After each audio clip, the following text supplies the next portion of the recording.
Hey guys, Prangell Gaming here, and welcome back to the Talk the Wall podcast. This is the 10th episode, and in this podcast, we will be talking about Millwall drawing with Preston and getting a very vital point there. O'Brien given the green light by Harris for an international career, and finally, we will be looking at the Premier League.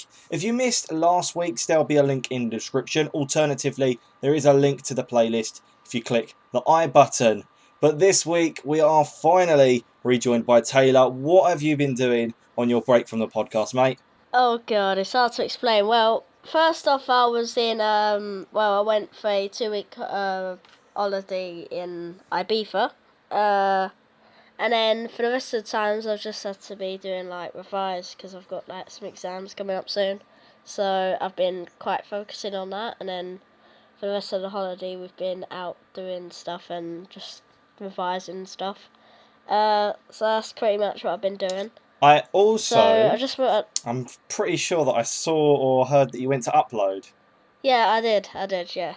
Was that good? Yeah, it was alright, yeah. I went on the Saturday and Sunday, so that's alright. No, not bad then. I'm pretty sure I did hear you at one point on someone's video, but I can't quite remember whose video it's in. Was it Will and E, by some chance? I think so, yeah. I do think I heard you in Will and E's video, yeah. Yeah, that's what it was. Not bad then, is it? Nah, not bad at all. Right, so in this week's podcast, we're going to be kicking it off with the Loan Watch, which has actually been pretty interesting. Starting off, Jamie Philpott actually managed to score a goal. He got the match winner before being subbed off in Wokin's 2-1 win over AFC Wild. And, well, AFC filed a game that's pretty interesting for Woking.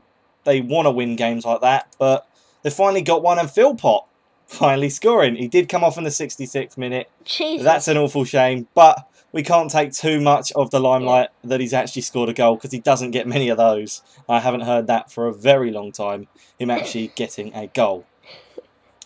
Yeah. Another player out on loan that's actually done surprisingly well is James Brown. He's a right back that has gone on loan to Carlisle, and really with Carlisle they haven't been using him until recent weeks, where he got into the team and had a pretty impressive game, and since then he's been in and around the team all the time. Carlisle won 5-0 over Crewe Alexander, and well, Brown did get subbed off in the 78th minute, but it's nice to see he is getting a run in the team. Harry Smith, Oh god. again a player that possibly hasn't been that great.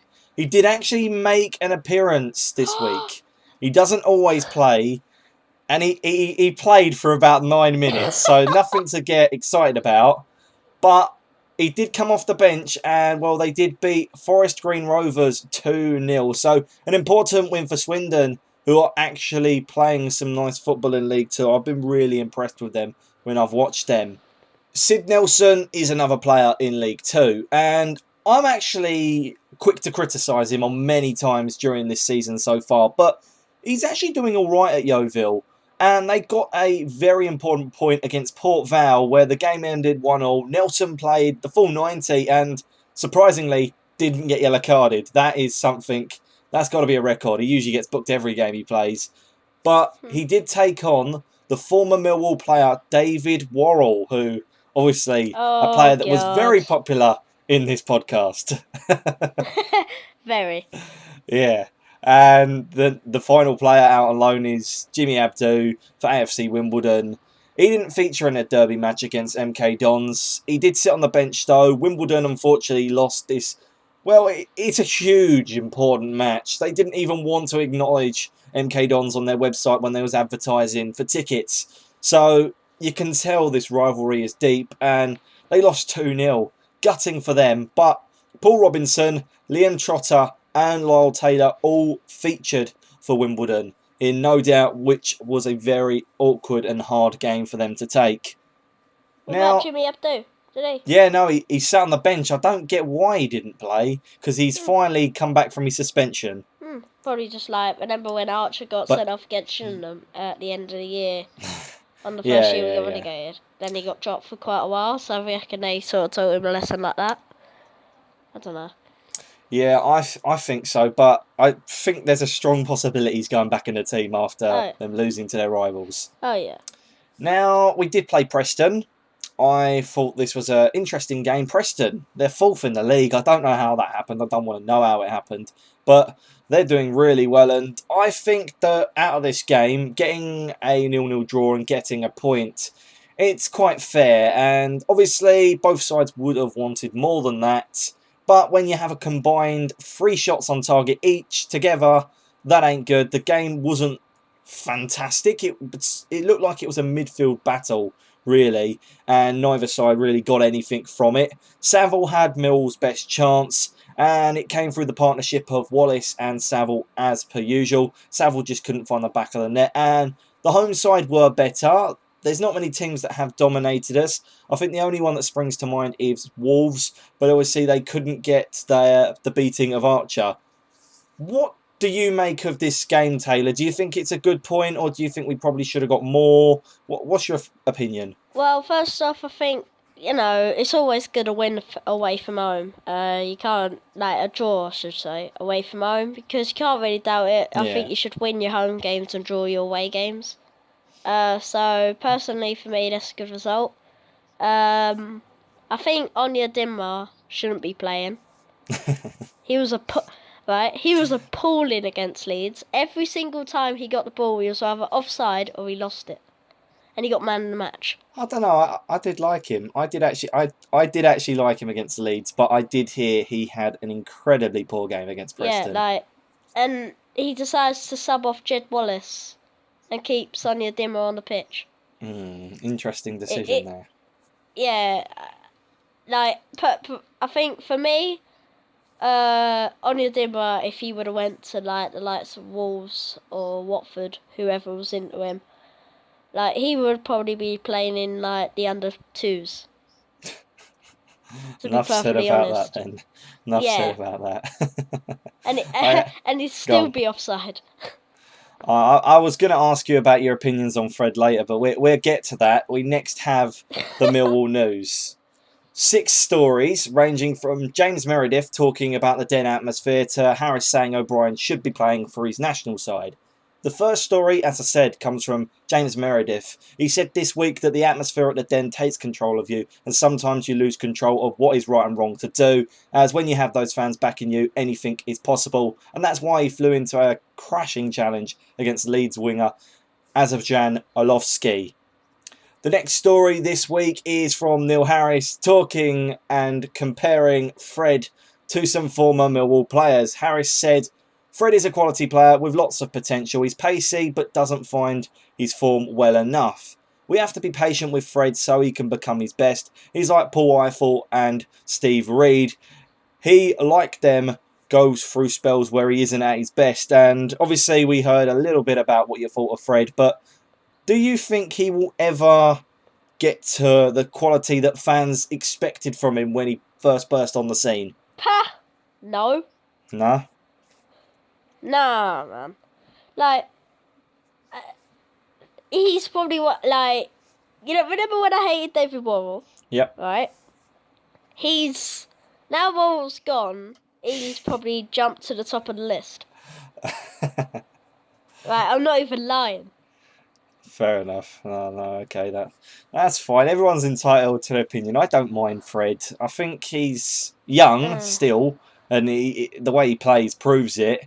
But keeping on the topic of Fred, he did play against Preston. He did get subbed off early, and so a lot of fans probably welcome that decision. But Harris said the reason he actually took him off was to do with Millwall weren't doing anything going forward, so he wanted to defend the point at least, and it was just a tactical move. He had nothing against the young attacker, like a few people kind of don't like him, but Harris doesn't really mind. Harris does what he needs to do, and personally I do like Fred.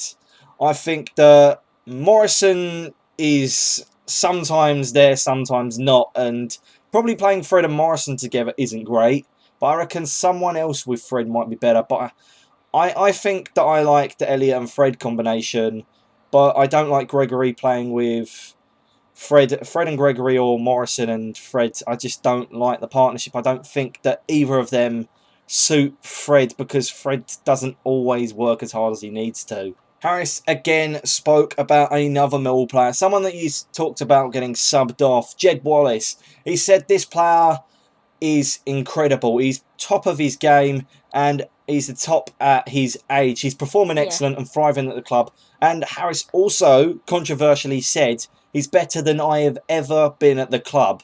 Now, this is why we signed him. He's obviously proven it, but I kind of get you disagreeing with that. And it's a lot for a guy like Harris to say that Jed is as good or on the same level or even better than he was back then. I'm guessing you have an opinion on this. Go on. Nah. Like, Harris is, like, when I was about 7 or 8, he was, like, the main man at Millwall. And so I remember him in quite a good way. And he was incredible. You know what I mean? Like, the way his first touch, his vision of the ball, just everything he done was just, like, something else. And then, Wallace is good, don't get me wrong, but he's not as good as Harris was back in his day. Probably now, because Harris is older and then Wallace is coming into his prime. Yeah, no, fair enough. That makes sense. But when Harris was in his prime compared to Wallace now, there's just no competing. Yeah, I get what you mean there, and I thought it was kind of odd for him to say. I get why he said it, because you want to praise your players, you want to give them as much praise while they're playing well to see if they can continue playing well. But yeah, Jed has quite a while to go, because I'm pretty sure I read that he's wasted some of the most amount of chances for Millwall. So he's got it. He's got his skill and everything, yeah. But he's not converting as much as what he should be. His shots have been... he's missed a lot of shots as far as I've read. Now, we spoke about, obviously, the Leeds game and us beating Leeds. What a huge and incredible day that was. I honestly put us nowhere near beating that game. I thought they was just going to walk over us. And, well, it's a very good surprise. Harris did offer his opinion on why he and the fans have high standards. He said, when you're playing against your rivals, you never want to lose against them. The atmosphere set up how the game was going to go, and you have to play for the atmosphere. And we used that to get the win. Now, I did obviously say the final story was to do with Aidan O'Brien. And that's because Neil Harris has come out and said that the people at the top that are watching Aidan O'Brien must be giving him a call-up because he is performing out of his skin. And he said also that I, like a lot of people, want to see Aidan and all my players achieve well nationally. I've been very public about wanting more players to play for their national side. Now, Taylor, do you think that Aidan O'Brien should be playing for the Republic of Ireland? Yeah, he should be. To be fair, who'd you rather up top?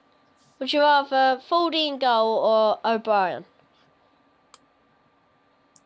To be fair, though, I've got to say from 2 years ago, when O'Brien was around, like, he was playing a lot, but he was just burst onto the scene, and I think he scored a hat-trick against Crewe Alexander or something in one of the first games of the season.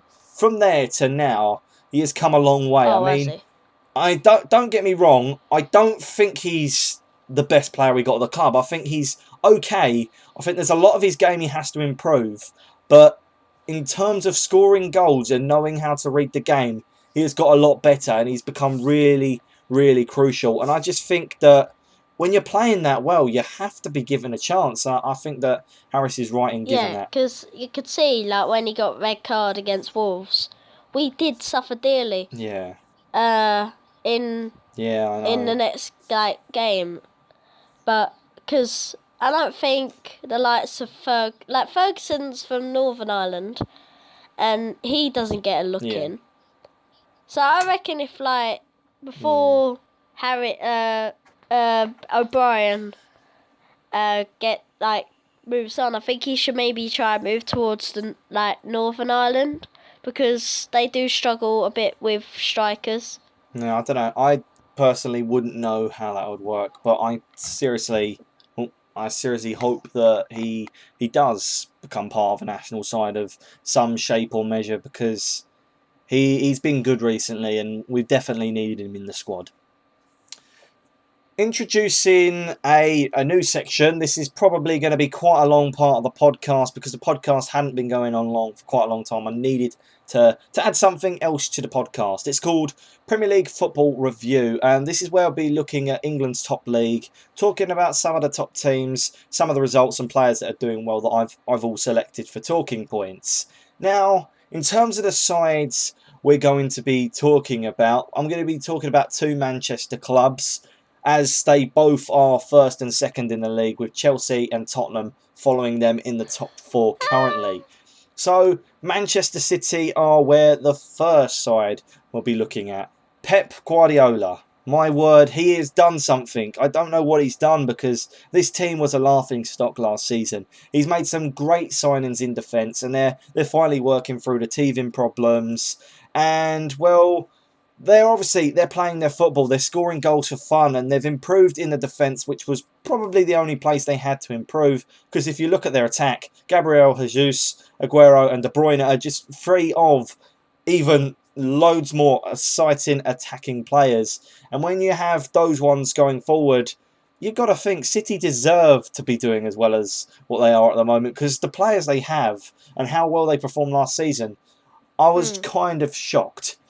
Now, as for United, they are obviously brilliant. I actually think United are better than City, and I prefer Mourinho over Guardiola. But that argument is a story for another day, and we'll cover that in the upcoming podcast coming up, because I know everyone has different views on this, but I just love Mourinho. I think he's a quality manager. They only needed three areas, really, to improve on: defensive midfielder, centre-back and striker.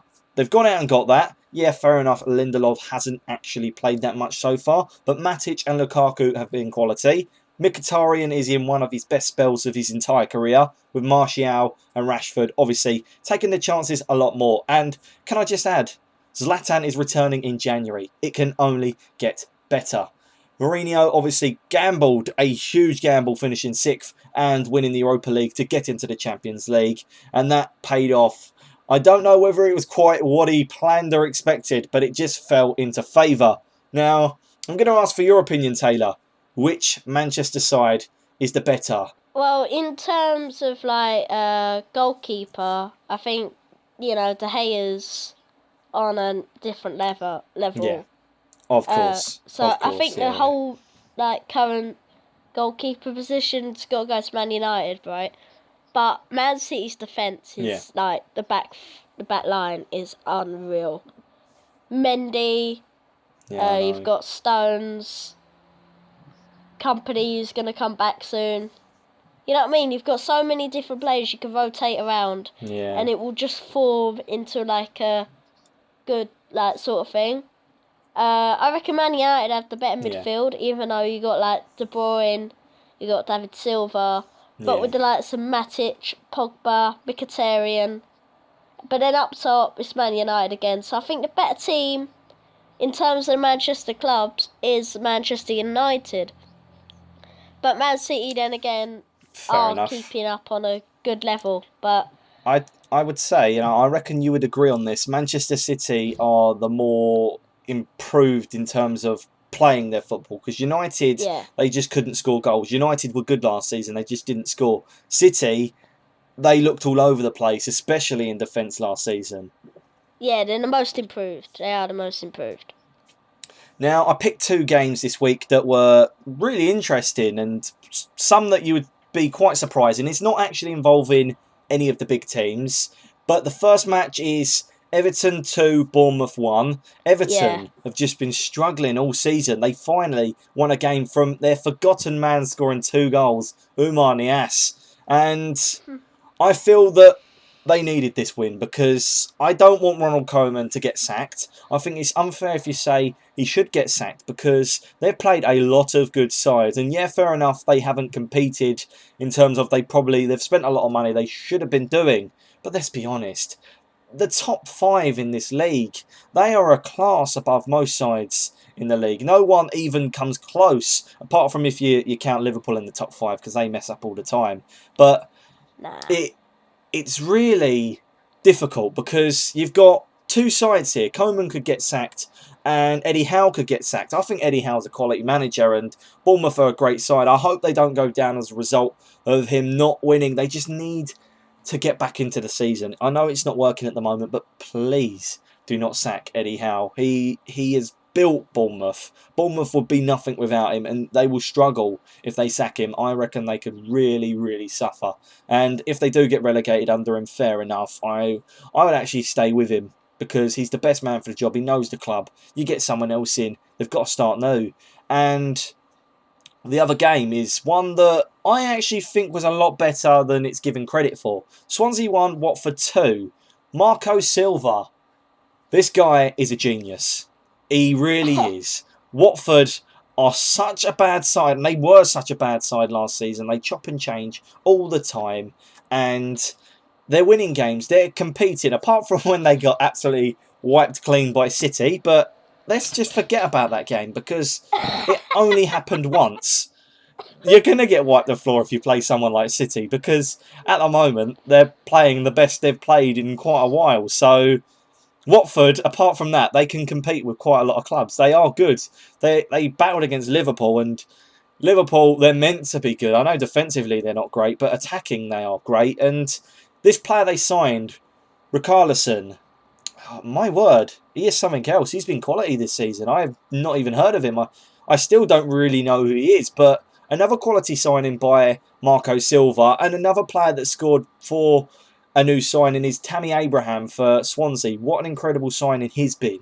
But I will end this before I ask for your opinion on either's of any of those sides and say Watford sits 6th with 11 points. I know it's only the start of the season, but what a start.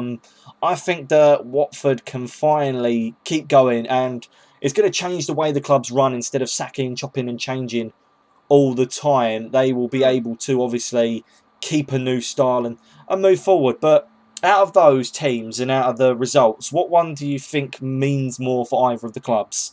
I think the what's the Bournemouth Swansea score? Was it the Bournemouth No, win? it's Everton Bournemouth. I reckon the Everton, yeah. I reckon because the Everton won it. Everton, yeah. Okay, sorry, go on. Yeah, no, because Everton won that. I think they're missing a striker, and I think that's been clear to see from the start of the season. Rooney, Yeah. he's not great. There's a lot that's bad that's happening at the moment, and I feel sorry for the guy, I really do, but he's obviously still the player he was at Manchester United. Nothing's going to change for that. But players that are doing better, the top goal scorers, we have 3 players on 6 goals. Aguero, which, let's be honest, I didn't even think he'd be getting that many games this season, let alone having 6 goals joint with Lukaku and Morata. And Sterling and Vardy also have 5. So it's great to see that Aguero, Sterling and Vardy are coming of form of what they should be doing. And, well, Aguero's finally in the Manchester City team because, my word, he didn't get anything last season. And I do feel sorry for the guy. But straight talk here. Lukaku and Morata, 2 things that they have in common. They're both playing for new clubs. They went for extortionate fees. And they're scoring goals. And they are not really worrying about the price tag. And I don't know how you feel on price tags of players, but I heard a lot of people complain about Pogba last year and the amount of money he cost and people saying he wasn't successful. I disagree with that. Pogba was good. Pogba was a really good player last season, and the money they paid was because he's going to be there for years to come. But do you think that the money that's starting to be spent around like it's normal now means that these world-class players, they're just going to be able to perform at whatever club they go to after they settle in about 4 games? No, I don't think so. Personally, no. You don't know? I just don't know. Fair enough. No, that's fine. Yeah, because Neymar's obviously gone to PSG, and I don't even know what's happening with him. That's frustrating me there because I think Neymar is he's obviously the 3rd best player in the world, and I think that even way I understand penalties are penalties, but I think they should just stick to the rule of whoever wins it takes it, because you don't want another Neymar arguing with Cavani situation. That is really, really disappointing from a football fan to watch two grown men that are older than me. So they're at an age, I mean, I'm nearing 19 and they're arguing about taking a penalty. Come on, lads, just take the penalty and score it. That's all we want to see. Probably should have been Neymar because, well, look at the difference. Like I do like Neymar. Yeah, Cavani looks like Pocahontas. Like, there's. But if you put it in a way that Cavani is a PSG club legend, technically. True, yeah, you got a point. Technically he is. He's been there so many years. And I think that a lot of people forget how good Cavani is, because he left Napoli and he's been able to do it. He was still able to do it when Ibra was there. He just had to adopt to playing on a different position.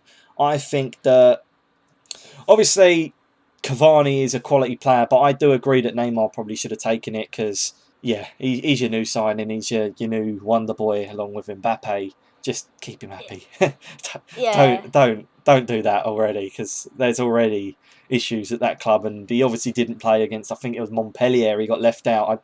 I don't know why. I don't really care why, but they need to sort that out. PSG, I want to win the Champions League just because Neymar deserves it after how much he was undershadowed or overshadowed, should I say, when he was quality against PSG, and Messi got given all the plaudits when Neymar was the better player all night.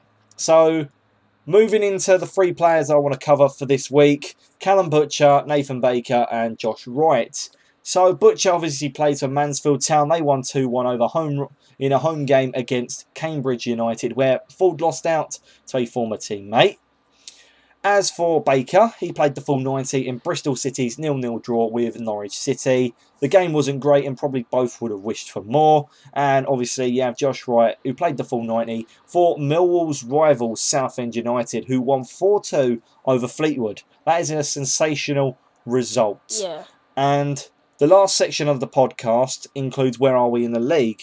Now, we currently sit 16th with 10 points, 4 above the drop zone. It's not a bad start for Millwall. I would take that if that happens at the end of the season. We're obviously outside the drop zone. Taylor, because you've not been speaking in this podcast for a long time, I want to know your feeling on the season and how we're doing so far. Yeah, like, this is one of the best Millwall teams, I've seen in quite a while down the 10. Considering, like, the year we went down, we couldn't play football to save our lives. Thanks all the way. And then, so that was one of the main reasons why we've been playing so well. And then to then go on and beat the likes of Leeds, Ipswich, which we didn't beat them, but the referee was an absolute joke. Oh Jesus. But yeah, we have been incredible. We have. And playing a lot better. I am if we keep this up and sign some better players and play the same way. Remember, near the beginning of the year when you asked that question, do you reckon we'll ever make it to the Prem? You never know. know. I think we might stand a chance. We can dream. If we play like this, get some more money in the club and sign some better players, we have a really high chance of getting into the Prem. And mark my words, in 5 years we'll be a Premiership club if we get some more money. Fair enough. What a good way to end it. So that is all we have time for this week. This podcast has actually been quite a long one. I'm quite happy because it's been quite short for a few weeks now.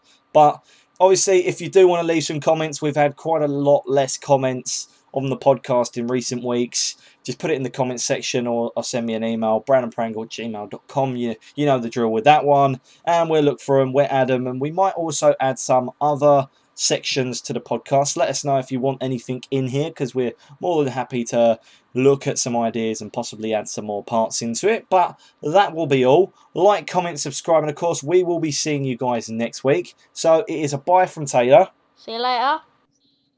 And it is a bye from me. So see you guys in the next podcast. But until then, goodbye.